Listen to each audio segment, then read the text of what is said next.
What do you think keeps us from using our intuition more often, or even the instinct, now that you brought that up? Yeah.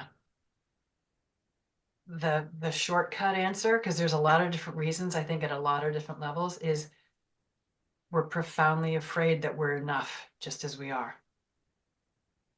Oh, Maybe it's not so much about fixing and healing, but more about bringing back into relationship or opening up and allowing the relationships that are already here that our minds can't track to reveal themselves, to reveal the beauty and innate harmony of even the seemingly most discordant things about ourselves.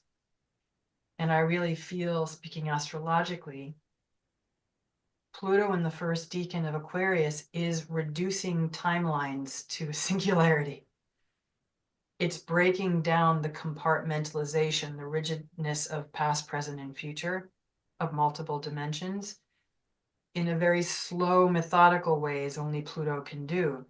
Because I'm experiencing this myself. I know a lot of my students and clients are.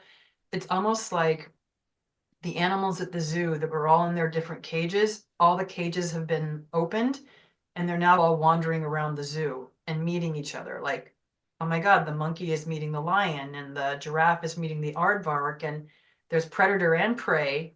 What are we supposed to be doing here? This isn't part of the rules that were being let out. But honestly, I feel like with Neptune, is it okay that I speak astrology? yeah, With Neptune and Saturn, and it's like in Aries, it's like there's a new reality. And the new reality is we get to create. We get to let all the animals out. The cages are open. And maybe they've always been open, but we're just now at a point where we're being really, really shown, hello, we're the ones who put ourselves in these cages. And yeah, there are new archetypes that we're on the edge of a new dawn of forming with Saturn entering Aries.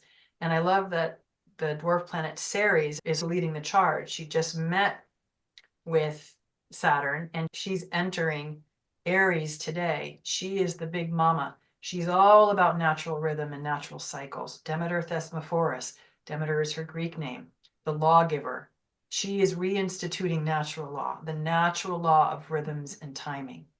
She's taking back the patriarchal enforced linearity of Capricorn and returning it to, no, it's an earth sign. It knows very much the wisdom of cycles. And I love that the right. moon is in Capricorn as we are recording this, by the way. Yeah. So, yeah. That's fun. Yeah. Wow.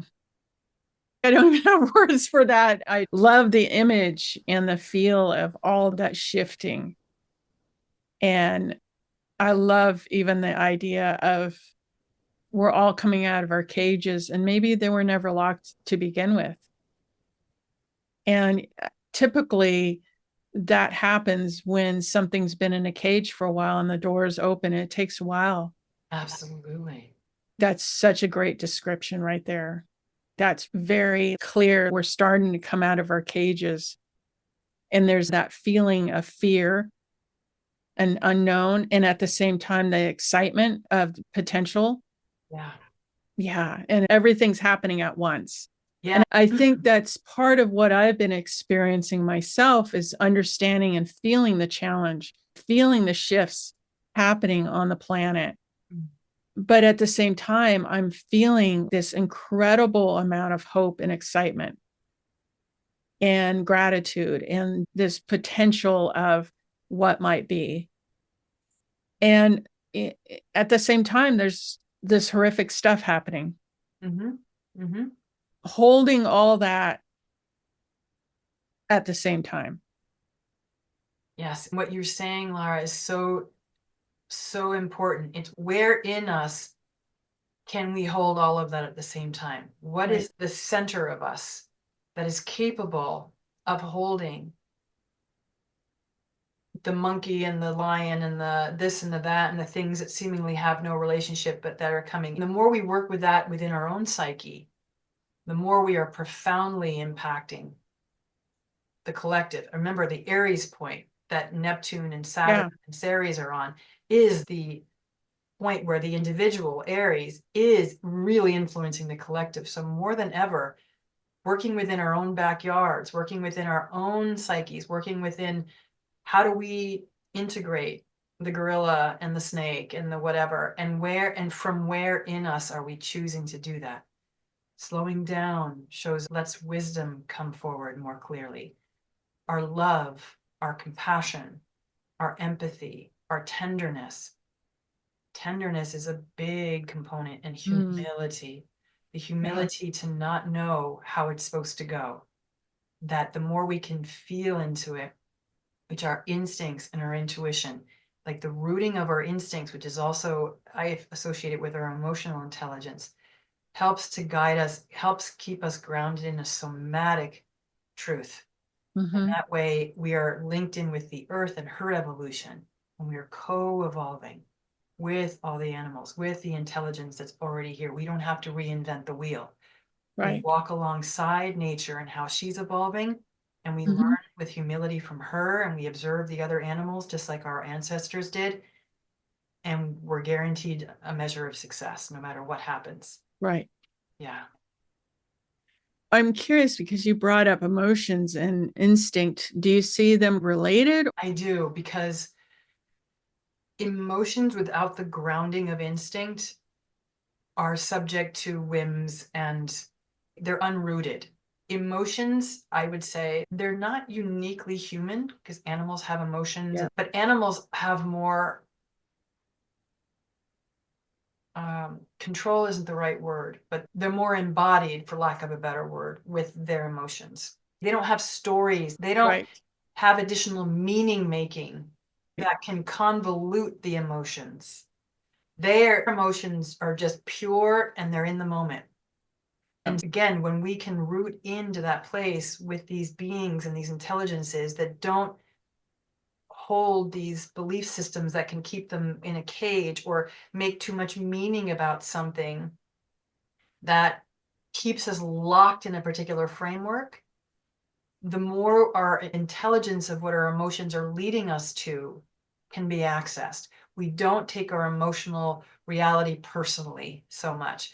Recognize them as doorways into something else, into more vitality, into more deeper, authentic feeling, which is not conditioned upon history. Yeah. Yeah. Okay. Thank you for that, because I've been talking to people about emotions aren't intuition. Intuition is different than emotions. Wanted clarity how that might play a role, and that helps me to clarify, because me being in touch with what I'm feeling helps me to understand my body. If I'm not understanding what I'm feeling, I'm disassociated. Yes.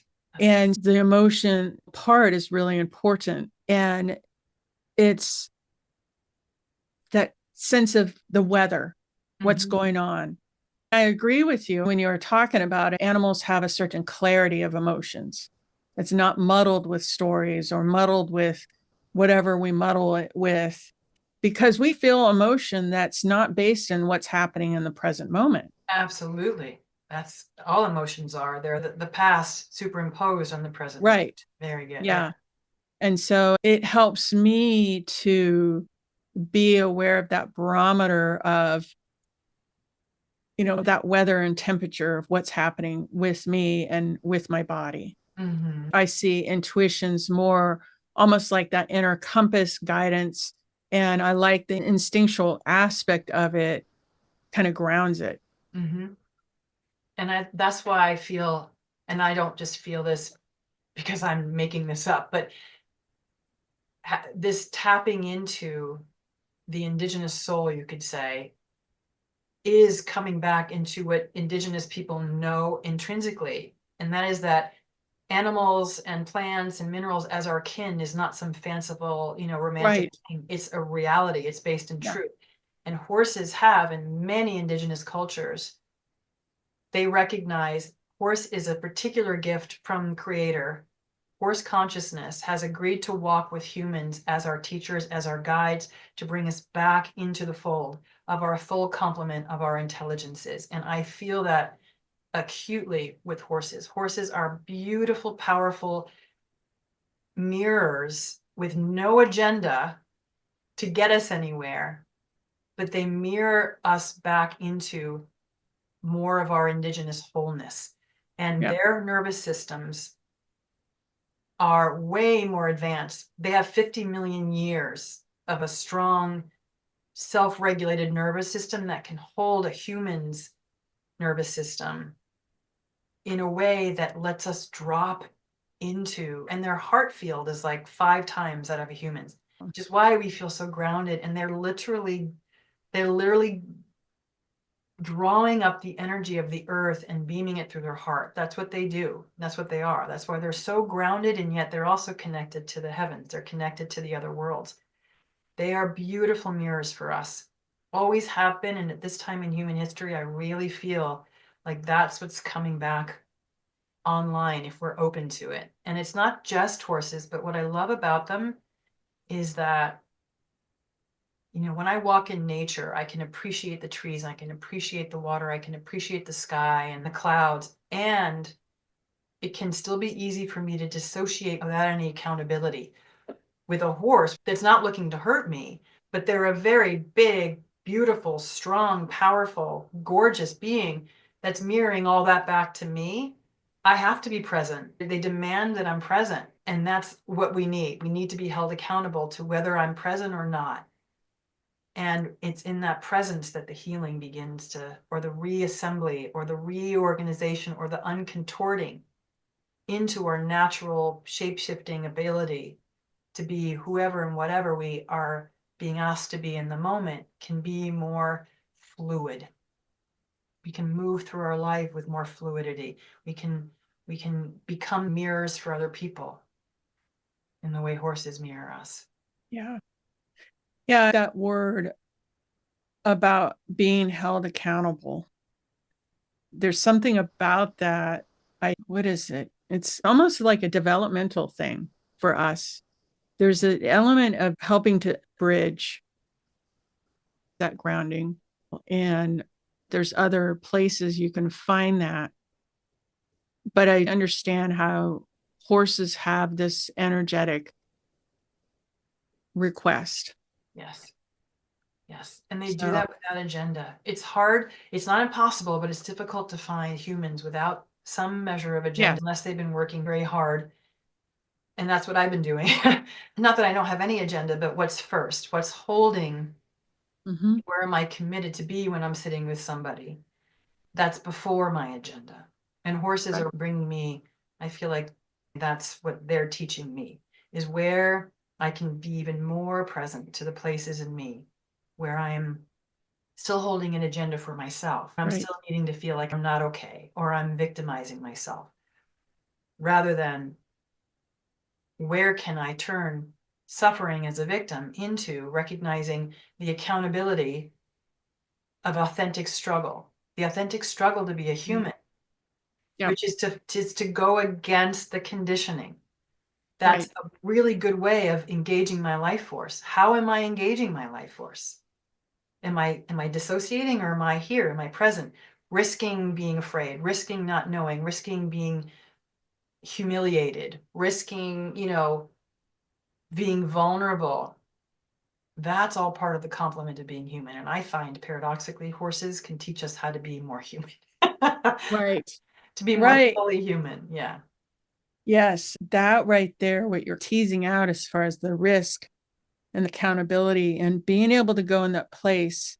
I was just talking to someone about shadow work, going into the place where it's uncomfortable, and how much courage that takes. Where does that come from? That's going to be a real thing for me to be curious about, I think, for the rest of my life. Nice. Because I think if we can find, whether it's through horses or something else, to help support, and I'm going to speak for my own experience, I've really had to trudge forward on my own a lot, pull myself up by my bootstraps, do everything, be really self-motivated, have the grit. And I'm seeing it now. I'm almost 60. I'm going to be 60 in a couple of years. And having that grit and having that ability to really do things, I'm really seeing how important that is. Mm-hmm. And the thing that's so nice about it on my end is I bemoaned it. Instead, it's like I'm shifting my perspective and appreciating it. Beautiful. Yes, And it takes a lot. it does, my friend. And that's the only way I could shift like that for you is from humility.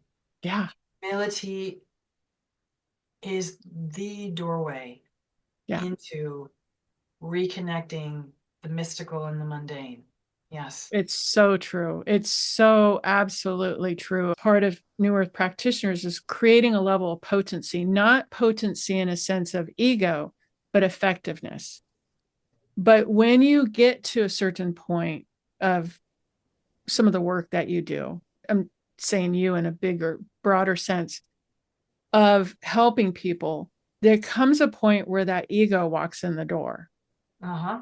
It's not always what you're saying to yourself. It could be your client saying something about you, right? That ego coming into the doorway. And what do you do with that? That's the reason why I like the idea of being in service. Yeah. I ground myself within service. Yes. And how do I listen to that humble space and reflecting back to myself? Beautiful. And you know, the word humility comes from the word humus, which comes from the word soil. And of course, the word human Mm, comes from that too. So we are of the soil, we are love of that. earth. And so again, that instinctual wisdom, which is the strata of our being that is connected to the earth, that's where the ego can go. We can let the ego drop down there where our kin show us beautifully, where they don't get caught up in story. We can offer our ego, we can sacrifice, which is to make sacred our ego by giving it back to the earth. Yeah. We don't make it wrong, we offer it as Yes. food. Food. I love that image of the offering. Thank you so much. You are still doing astrology I readings, am, correct? yes, still. And we'll put a link here for you. I've had a reading from you and it was fabulous. And I really highly recommend getting a reading. As you see in this podcast, she has so much wisdom. Thank you so much, Andrea, for your time. I really appreciate it so much. So good to reconnect with you, Lara. Thank you for your wisdom and your kindness and your humility. Beautiful part of what just emanates from you. So thank you. Thank you.